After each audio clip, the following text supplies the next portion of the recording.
Hey guys, welcome to an interesting video on Wild Rift. So we're back with the patch 3.4 review. Alright, so this is of course a really massive one. Of course it is a major patch going from 3.3c to 3.4. So there's going to be a lot of content. In the interest of time, I'm going to be glossing over some of it, but hopefully not too much. Personally, I want to try to make this video as short as possible and hopefully less than an hour.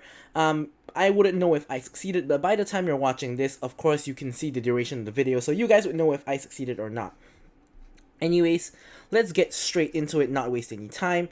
We have the release of Gwen, the Hallowed Seamstress, and as I'm recording this video, the patch has just dropped, so I'm a little bit later on this one, but yeah, you know, we're gonna do it and release it as quickly as we can. So we got Gwen. Is an AP top laner. I think she's gonna be really strong, especially because they released a couple of items that were kind of made for her. So I think she's gonna be really strong. Really annoying to deal with as well. Probably I'm gonna promo ban her every game. Then we have Yone, which is Yasuo's brother, and he is a little bit less team dependent than Yasuo because he doesn't need someone to knock up for him to ult, and he does hybrid damage as well. So probably gonna be really popular and really strong as well. The Gwen is gonna come out like right now, and Yone is gonna come out in a week. Alright, so new champion score feature. You'll now get a role score based on your role, so how experienced you are at particular roles.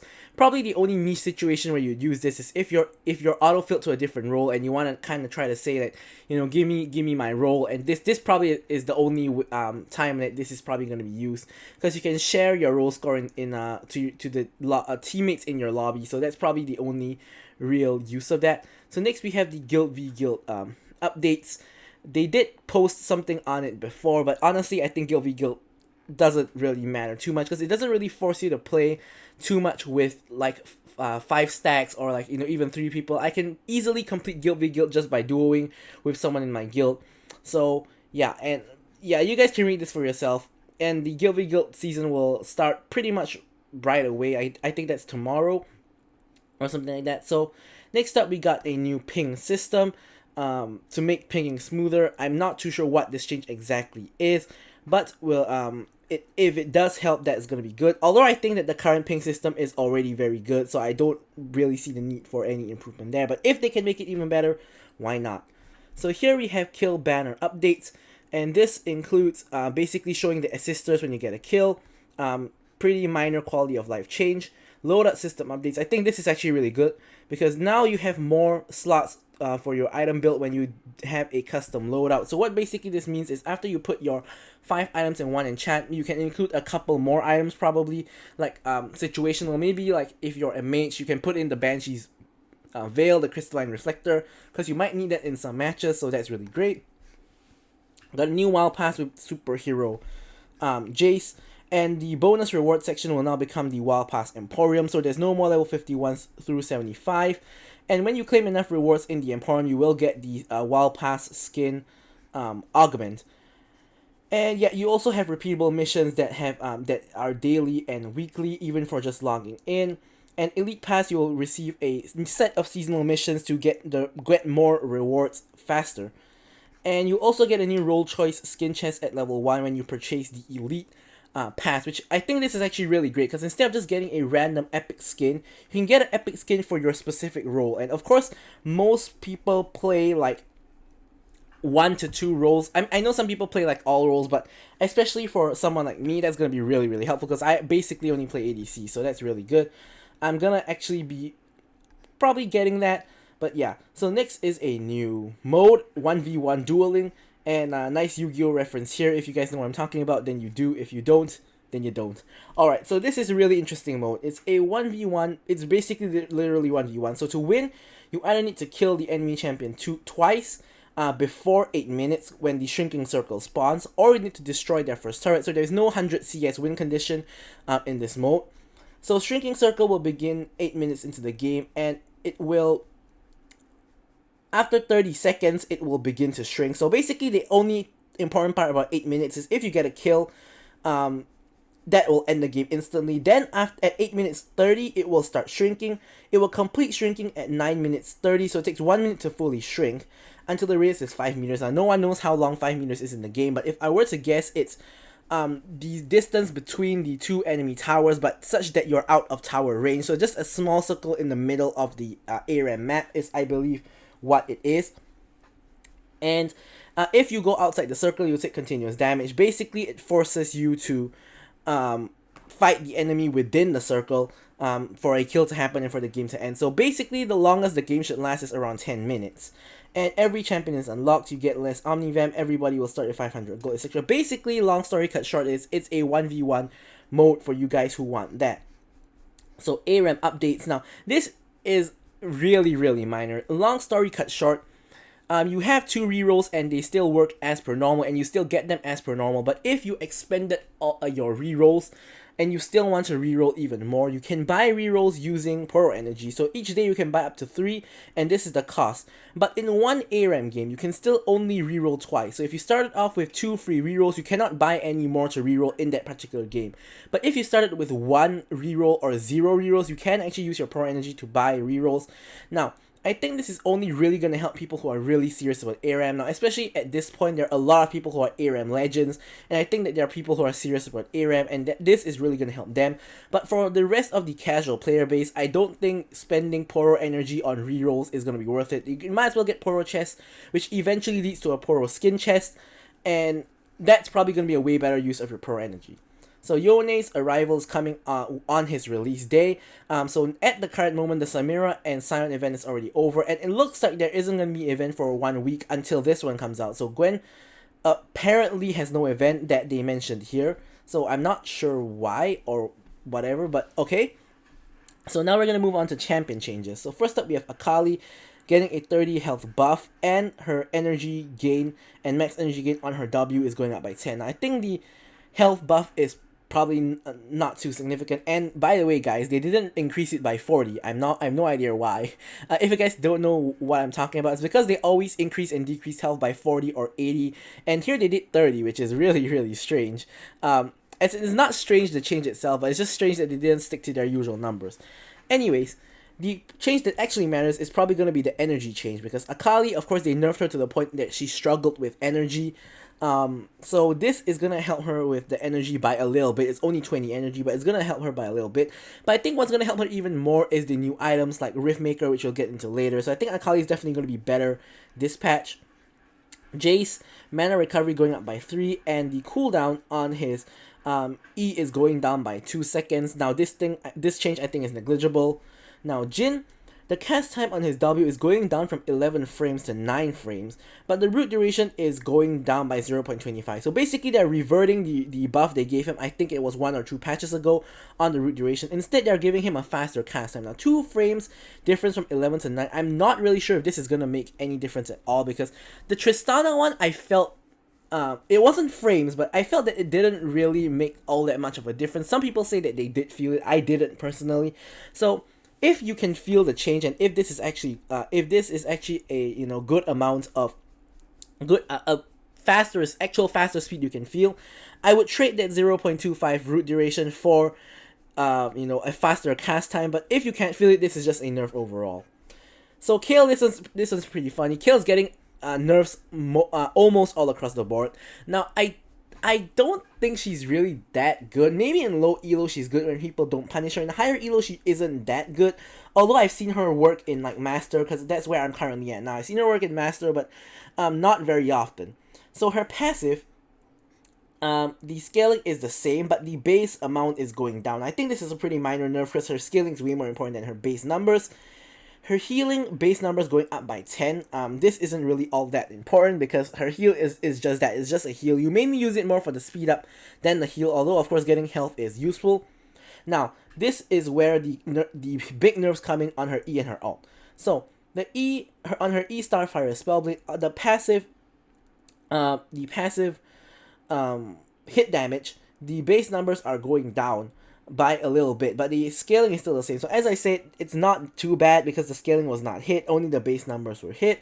So overall, still nothing too bad. Basically, you could say that the nerf to her passive and her E was offset by the buff to her healing, but the huge one comes in the Divine Judgment nerfs. So the cooldown is going up by 5, 10, and then 15 seconds. So in max rank, it's not 65 seconds anymore, it's 80 seconds. And I think this is pretty great because I have had many times where I fought Kill in a team fight, forced her out, and like we had a 5v5 team fight. Let's say like both teams just died, they respawn, we go back to the dragon to fight like basically round 2, and Kill has her ult back up again, which I really thought she wouldn't. So I think that the ult cooldown is a little bit too low at the moment, so I do like this change. Alright, next up, Leona. Getting another buff.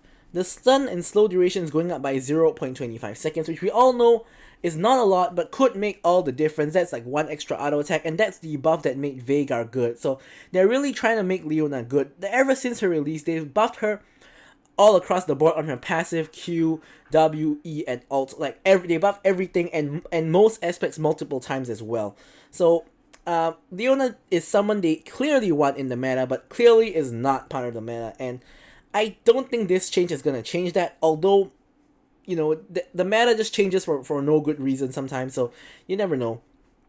Now, Samira, personally, I feel that she is really strong, but I feel that she's very feast or famine like Draven. Like, if you get 1 or 2 kills in the early game, you snowball out of control, but if you, like, die twice in the laning phase, you're pretty much done, and you're pretty much going to be useless for the rest of the game. So what changes are they giving her? They're buffing her health by 40, the magic number, and they're also buffing her health per level by 10, so she's gonna get 140 extra health overall. And the Daredevil Impulse, her passive, the bonus magic damage, this is the one on your melee attack, is going up by 4 at base rank and 6 at max level. Honestly, I really don't think this is gonna matter too much, because at the end of the day, when you're level 15, you're gonna deal 6 extra damage, 6 damage. I mean, you can't say that is negligible, but it's like really almost negligible. It's just 6 damage. So her flare, which is her E, attack damage ratio is going up at higher ranks. So at base rank it's still the same. At the lower ranks it's just by marginally, and only at higher ranks like the second last and the last rank that there really is a pretty huge change.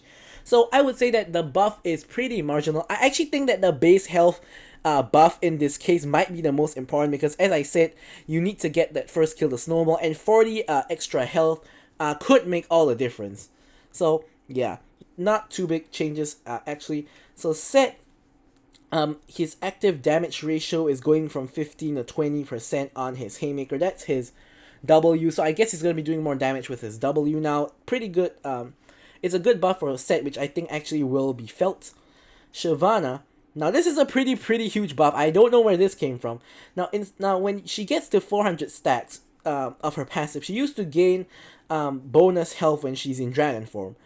But now she gains 15% Omnivamp instead, and that is huge. 15% Omnivamp is huge. She does both AD and AP, and this is gonna give her passive healing. So you will reach this point eventually, and I don't know. This is a really huge buff to Shyvana. I think she's gonna be really good in the jungle. Now, who is not going to be good in the jungle, though? It's Sion. Because they're nerfing Sion's passive on jungle monsters. And in fact, it's a nerf to Sion. Excuse me, it's a nerf to Sion overall, because they're also nerfing it on minions. Cannon and siege minions. So basically, he's going to stack his passive slower, because at this point in time, he's stacking his passive a little bit too fast for Riot's liking. So he's going to be stacking a little bit slower. Decimating Smash Monster damage modifier is going down, so Sion's jungle clear is going to be worse with his Q. Unstoppable onslaught movement speed capped at 800. Now, I'm not even sure if he exceeded this at any point in time, but definitely not that I'm aware of. So yeah. Now, Tristana, they're reverting the nerf that they gave her in the last patch, because now they suddenly think she's too strong, which, yeah, I agree. I think she's really strong now.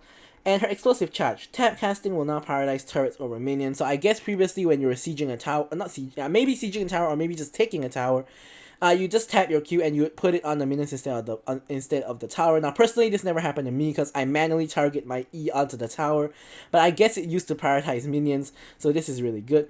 Now controls. Tristana will now prioritize targets with her bomb. Finally, why didn't they have this in the beginning? Like, I put my bomb on the ADC and I attack the support instead. Now that's really annoying to deal with, so this is gonna make Tristana easier to play, which I think is good for her overall, because they didn't make it such that your bomb will paralyze champions over minions, so that aspect of Tristana is still going to be hard. But what they've made easier is after you actually put your bomb, you're going to be focusing on popping your bomb, which is basically what you always want to do. Even if you put your bomb on the enemy tank, like you put it on the Alistar, you're still going to want to pop the bomb for like the AoE and for the burst damage. If not, why did you even put your bomb? So this definitely makes sense. So this is a really, really good buff to Tristana. But why wasn't this part of her kit like 1.5 years ago when she released? But yeah, all right. So Varus AD growth going up by about 1 per level, so he's gonna get about 14 extra AD when he reaches max level. Not too big of a deal. Yasuo's getting the same treatment, again not too big of a deal. Now here is where we actually get into a lot of the interesting changes. So first up we have our last champion change, which is Yuumi. So Yuumi is getting what they describe as a mini rework, and I think based on the amount of changes here, I kind of do believe it is kind of mini rework. So first up, her passive. Cooldown is going up by a very significant margin at base levels, even at max levels, going up by like 1.5 times. So her passive is going to be triggered a lot less now. The shield value, base values are the same, but the AP scaling is less. So in lane, it's still going to be about as effective, but in late game, it's going to be less effective. Now they removed the mana restoration. Now, I feel that this is pretty interesting change, because the majority of the time you need to detach to attack proc passive is normally for the mana. Like for good Yuumi players, it is for the shield, but for like novice Yuumi players, it's normally because like they're like, oh no, I don't have mana, I need to proc passive. So, I think this is a pretty interesting change, and we're going to get into all the changes before we discuss it overall. So now, Prowling Projectile is no longer gated by distance from your attached ally. Instead, it has a time-gated duration. So basically, it doesn't have that annoying circle range that you cannot exceed anymore. Now you can actually go anywhere you want, but the only limitation is the duration. So it's only going to last for 2.25 seconds. This is really good. I think this is a really good change, because sometimes your ally doesn't know how to play with Yuumi, and they don't walk into range for you to hit Q. So this is going to be very helpful. And Pirate Threshold is going down by a little bit. I honestly have no idea what this is. Now, the magic damage that you deal when you're detached, the base amounts are still the same. The AP scaling is a little bit less. The empowered version, which is the one where you're attached, the base amounts are going down by 10 at all ranks. The scaling is going down by 5%, and the target's max health is going down by by scaling amounts. So overall, it's gonna deal less damage, but it's easier to control. And the cooldown is also going down. So overall, I think what your Q is it's doing less damage overall, but it's easier to hit in the sense that you don't rely on your ally to help you hit it. So overall, it's going to be a little bit more consistent, but it's going to deal a little bit less damage. So I think overall, this is a buff to the Q, in my opinion. Alright, so now, the W, which is the one that allows her to attach, basically, they just slightly adjusted her scalings with it to make it a little bit worse on both AD and AP scalings to the ally. And next up we have her E. So now her E mana cost, instead of costing max mana, now costs only base amount. This is of course to balance the fact she doesn't have mana restoration anymore. I still think this is pretty steep mana cost, so she will probably still have a little bit of mana issues. Now the movement speed scales 5% less with AP, same as pretty much everything else in her kit getting nerfed in terms of the scaling, because of course Yuumi scales really, really well into late game, so they're definitely cutting her scaling back on everything. So her heal value used to be this pretty huge base amount plus 40% ability power. Now this is the part where the nerf is huge. Now she's only gonna heal like basically a quarter of what she used to heal, and the AP ratio is only 10%. Now this is probably the nerf that will kill Yuumi if any nerf does. However, the healing now repeats its effect for the next 3 attacks or abilities within 5 seconds. So basically, this used to be, this basically will quadruple back to this, basically. But of course, the 40% doesn't actually quadruple, because if you take 10% 4 times, it's not the same as taking 40%, it's just math things. So basically, the healing will be a little bit less overall. However, it's still gonna be comparable. So essentially she's not giving a burst of heal anymore. She's giving a DPS heal, if that even makes sense. So the heal is only really gonna work on auto attackers, so it's still gonna probably work like good on attack speed ADCs like Vayne, Kai'Sa, or Jinx. But if you are gonna use it on like a mage, like maybe like Orianna, Veigar, or like whatever like mage that's not an auto attacker, this is gonna be a problem because your heal is gonna be way less. So I think Yuumi is now really only gonna work with like fighters and ADCs and that kind of thing. Like with mages, it's not really gonna work out too well. But yeah. So overall, I think that Yuumi's rework is more of a overall nerf than it is a buff. The Q got a buff overall. W is a outright nerf. I think obviously the E is an outright nerf because instead of getting a burst heal, you get a DPS heal. That's an outright nerf whoever you use it on, even if you're using it on a high attack speed champion. This is obviously going to be a nerf overall, and her passive is more or less kind of a nerf as well. So basically, it's Yuumi getting a mini rework, but overall, she works about the same. It's just that it's pretty nerfed. So next up, we have ARAM changes. We now can it's pretty brief, and Earth changes. I'm just gonna like skim through it. If you guys want to see, you can either pause the video or you can look at the patch notes yourself. Because now we're going to jump into items, and there are a ton of items, which is sort of why this is going to be a long process. So, first up, we have the 2 new support items. So the first new support item is the Spectral Sickle, which evolves to Heron Crescent and then into Black Mist Scythe. Now, something to note is that this does not actually give you wards. They actually mentioned, I think, in the patch preview that it gives you wards, which turned out to be false. So I think that they made a mistake there. Anyways, all the support items cost 500 gold and it evolves by itself, so you don't have to actually buy anything. So it's just a 500 gold purchase and it's a one and done. So that's great. So it gives you adaptive AD or AP, and when you are near a allied champion, you get like stacks every 10 seconds, and when you're near allied champion, you can trigger the stacks to damage champions or turrets, which will give you 30 gold.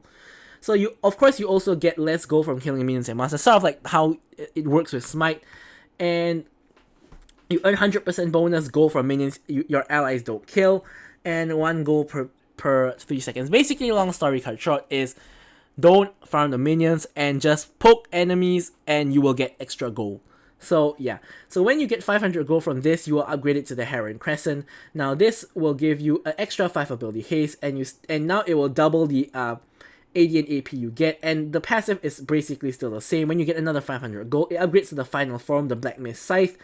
Gives you 10 ability haste and then 20 AD or 40 AP, and you get a new passive to earn 2 gold every 3 seconds. So that basically doubles the passive gold that you get, but you no longer get that unhit 30 gold anymore, because basically if you get to the Black Mist Scythe, means that you've earned 1,000 gold, I think. Yeah, 1,000 gold, because 500 to upgrade here and 500 to upgrade here. So you earn 1,000 gold from the passive already, so that's enough. They don't want to give you any more gold from the passive, so you stop there, but you do get double the passive gold every 3 seconds. Now, this is the unique one, Spellcraft. It kills and assists against enemy champions. Refresh the total cooldown of your enchantments by 40%.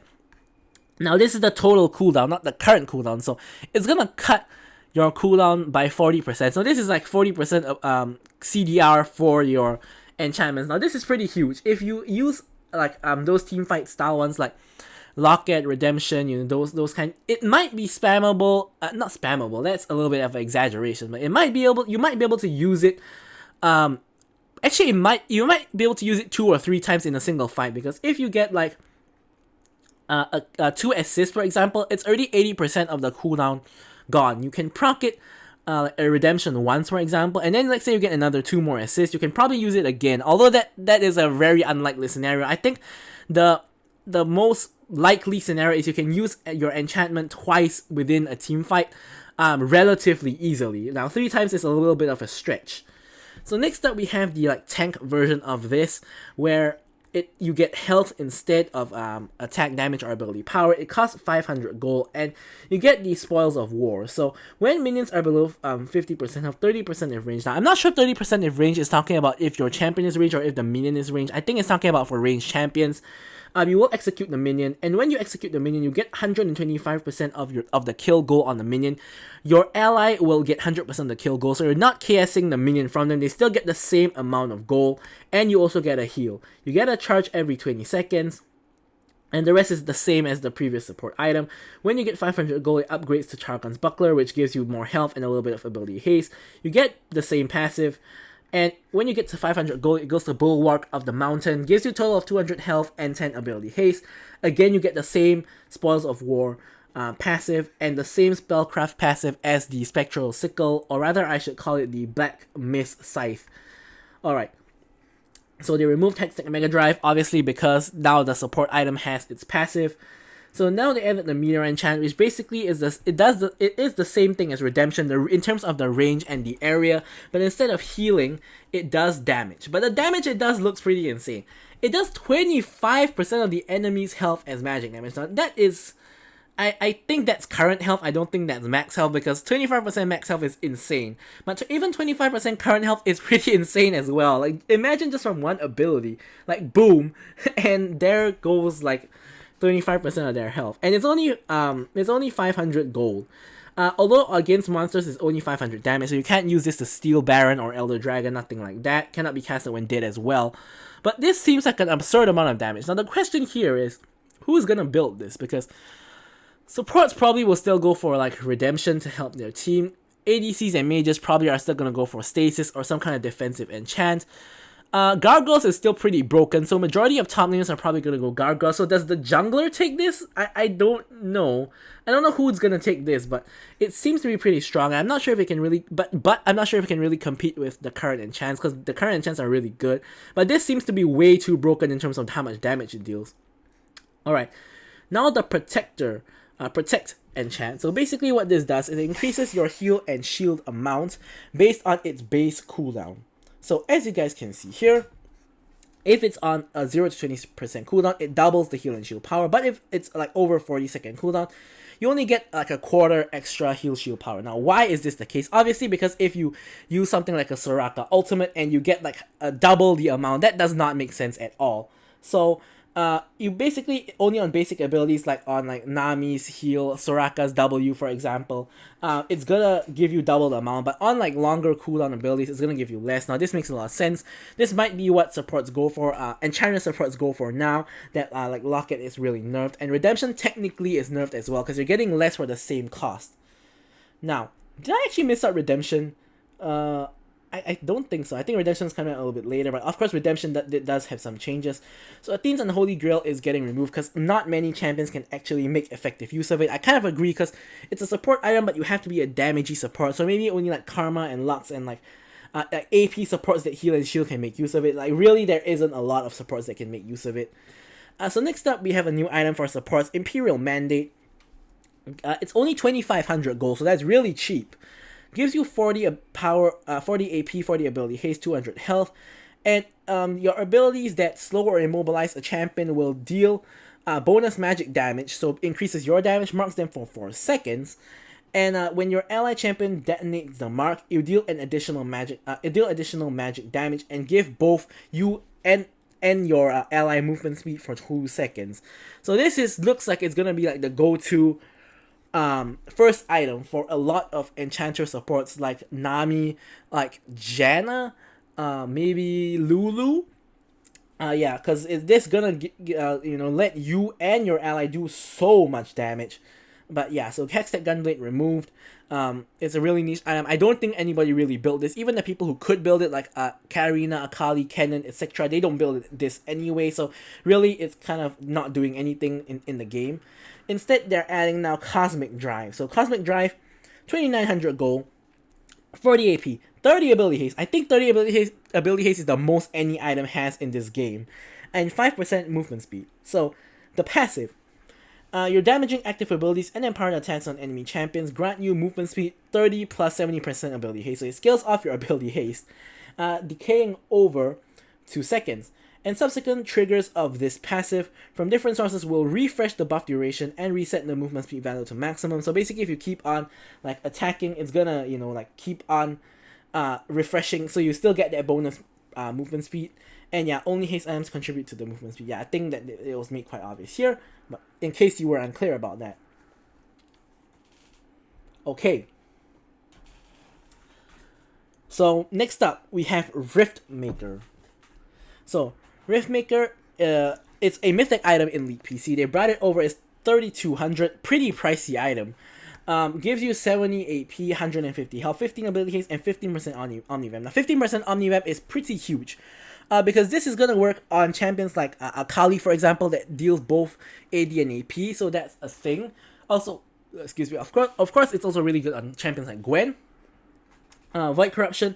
For each second in combat with champions, deal 3% bonus damage, stacking up to 3 times for a maximum of 9%. So basically, this is like the Liandry's passive, where you get bonus damage for every second in combat, but this one stacks a lot faster because it only takes 3 seconds to fully stack, and when it is fully stacked, your bonus damage converts to true damage, and the bonus damage is only at 9%, so not all of your damage is true damage, but this looks like it's going to be a really strong item. And something that I did note is that in PC, this was a mythic item competing with other mythic item slots. But in Wild Rift, there's no such thing as mythic items. So actually, anybody can build this as well as other items as well. So I think this looks like a really, really strong item. Just like how there was a point where Liandry's was broken. So I think that there is a possibility that like every AP user just buys Riftmaker just because it's really, really strong. I think that there is a possibility of that. We'll have to see if that happens, but I think that there could be a Riftmaker meta. So Umbral Grave is being removed because pretty much no one built that. Even in pro play, people don't really build that. Serpent's Fang is here to counter shields. Costs 3k. Gives you 50 AD, 12, I think this is lethality, and 10 ability haste. Pretty much the same as any other lethality item, more or less. And the unique passive is dealing damage to enemy champions, injects them with Venom for 3 seconds, reducing any shields they gain if you're a melee champion by 50%. If you're on a ranged champion, I mean, champions like Varus could build this as well. It's only by 35%, and if they were not already afflicted with the Venom, their active shields were reduced by the same amount. So this is gonna pretty much hard counter enchanters mostly, because enchanters all have like shielding abilities. Also counters like other shielding champions like maybe Set, for example. I think this item is probably going to be seen a lot in the meta, because there is a lot of shielding in the meta at the current moment, so we're probably going to see a lot of this item. Frozen Heart getting 5 extra haste, nothing too much to see here. The seed jar growth time is going down from 3 to 1 second, so now the plant is coming up a lot faster. Now I think this is a really interesting change, especially now that we have the seed jar Warmox combo. A lot of people are actually building seed jar. The stats are really good for the price, and this is gonna make the item even better. So I really want to see, like, you know, those like plant a blast plant and pop it over the wall to go in the dragon pit kind of thing. But yeah, you know, we'll have to see if any cool plays like that can happen. So now Locket Enchant is no longer generic shields, only magic damage. I think this kills Locket Enchant. Protector's Vow, which is the Guardian, the one that is like the Guardian rune in League PC. The cooldown is going down by 10 seconds. And the shield, instead of scaling with ability power and bonus health, now scales with bonus health. Instead of the closest ally, it's now the lowest health ally, and it no longer gives the movement speed. So basically what they're saying is, the cooldown is lower, so overall it's a buff, and it doesn't scale with ability power anymore. It scales with health, because this is obviously a tanky item. So you build this on tank supports like Braum and Alistar, but now they are also trying to encourage like actual tanks, like maybe, for example, let's say like Mundo or Malphite, for example, to build this as well. It's sort of like a more supportive defense item, like how Abyssal Mass boosts magic damage of your team. This one can kind of help you protect an ally in addition to yourself. So that's what they're trying to encourage. Here we go. Redemption finally is here. So Redemption, it no longer damages enemies, but it casts faster. So yeah, I think Redemption is still going to be an amazing enchant for supports, because you mostly are meant to use it for the heal anyway. You're not really meant to use it for damage. Now, of course, sometimes when you have 1 HP enemy, you're kind of trying to snipe them out with the Redemption, but generally, like 90% of the time, you're using it to heal anyway, so I think that this is still going to be really good. Repulsor, cooldown is getting cut from 90 to 60 seconds, and when you knock back a champion, you gain 30% movement speed for 3 seconds. Now, I still think no one is going to use this, because simply due to the fact that it's competing with other enchants that are way better. Like, instead, even like if I'm playing an ADC, instead of knocking away the Lee Sin and getting 30% movement speed, why not just build like Gargoyles, which cost the same, and just get a shield, and he doesn't actually do anything to me anymore. So I mean, I'm not gonna build Gargoyles as an ADC, but I'm just trying to highlight how useless the Repulsor enchant is. So I really don't think anyone's actually gonna build this. Sunfire Cape. The damage to minion and monsters going down from 25% to 15%. Now, if you recall, like eons ago, it went from 50% to 25%. Now it's only 15%. I had no idea why it needed this nerf, but I really didn't think it needed the nerf. But it did get it anyway. Next up, we have ability power item changes. The Haunting Guys now it costs less, gives more AP and more less health, sorry, but no longer gets the Madness passive. And the Infinity Orb price is going down, Ability Haste is going up, and no more health. So the theme that they're doing here is they're giving you a lot more AP on a lot of the items, and they're removing the health. Now this is pretty interesting, because now you're going to have more AP, which is going to lead to more damage, but you're going to be a lot less tanky, you're going to be a lot more squishy. So, and as a knock-on effect, Giant Slayer is no longer going to work really well on mages. So it's not only going to work on fighters and tanks, which is, I think, the way it was always intended. But, like, mages always built, like, Infinity Orb and Morellonomicon. Although now I think Infinity Orb is not going to be a default item for a lot of mages anymore. Now that we have Riftmaker, and now that we have the new Liandry's Torment, which we'll get to, and now that we have like Cosmic Drive. So I think that Infinity Orb's popularity is going to drop tremendously. Anyways, it's probably only going to be taken on assassins like Katarina and Akali. I'm no longer going to be taken on like any like random champion like Ahri or like Orianna, for example. Like it's not going to be every champion going to build that kind of thing. So Liandry's Torment is now the stats apparently didn't change at all, but the Madness passive is removed. Instead, you're gonna get a new Torment passive, which dealing ability damage, burns enemies. They take a base amount, which is 20, plus 1.5% AP, plus 1.5% of your max health as bonus magic damage per second for a total of 3 seconds. So you get 3 ticks of burn. And this is a lot more similar to the leaked PC version of Liandry's, which is also a mythic item, by the way. I'm not sure how good this version will be, but if it's good, pretty much everybody's going to build it yet again. Like, no one is going to... everybody can benefit from a burn, basically. So, yeah. So, Morello's price going down by 300, ability power going down by 5, and health getting cut in half. Again, same with the theme, removing the health, but they're compensating by lowering the cost. Prophet's Pendant, again, also going down in cost, no longer getting any health, and a slight magic penetration decrease. Death Cap, this is a pretty interesting one. So the gold cost going down by 100, the ability power going down by 100, by 10, sorry, not by 100, by 10, and the build path is changing from 2 needlessly large rods. Instead, you're gonna get needlessly large rod blasting 1 and 1.1. So the thing about this is, you can get blasting 1 easier and quicker, but the power spec is not as big as a needlessly large rod. So I think that's overall a nerf to the build path, a nerf to Death Cap in general. Although you can get it like sooner because it's lower gold cost slightly, but overall it's giving you less AP. So yeah. So Conqueror Tooltip just getting updated to actually say what it meant to say. Now minions, okay, so this is a really huge change that's really interesting. The first minion wave in Baron and Dragon Lane gained movement speed, and now they're gonna crash at the same time as the mid wave. So basically, they want to make leashing less viable. Basically, they want to kill leashing. They don't want you to leash anymore. So they want junglers to just solo start wherever they want to start, and you don't have to leash them anymore. So basically, long story cut short, leashing, they're trying to kill leashing. So now Omnivamp now works on true damage as well. Now passive gold, player the least gold on the team gains 2 gold per second, removed because now they have the support item to do that instead. Although something that I find really entertaining is because I play ADC, sometimes me and my support get a hit, and the lowest goal in the team isn't actually the support. So the person who's actually getting the Graceful Charity sometimes is like the top laner who's like feeding, and he's getting the bonus 2 gold per second. So this does have a knock-on effect of if your support is actually doing well, and if someone else in your team isn't, that other person on your team is not gonna get this safety net to fall back on. So Scry's Bloom spawn time going up to 45 seconds instead of 25 seconds, so that the junglers don't get like revealed on their first or second camp. This does make a lot of sense, although I have not actually seen this happen in my games. Next up, Smite will paralyze epic monsters when you flick it, or like quick, like you know, like how Irelia works. Like instead of tapping, you can like flick it, kind of thing. So like Smite now works in that way, so you're guaranteed to smite the monster. Really good quality of life change for junglers. So new skins, new accessories, and extra bits. Annie now stacks with full stacks of her passive at the start or when reviving. This is actually really helpful. I'm not sure why it's not in the champion changes, but yeah, this is actually really helpful for her. And pretty much that's it. Whew, we got through this super duper long patch. Now I'm gonna get straight into playing games in the patch. So thank you guys so much for watching the video, and goodbye.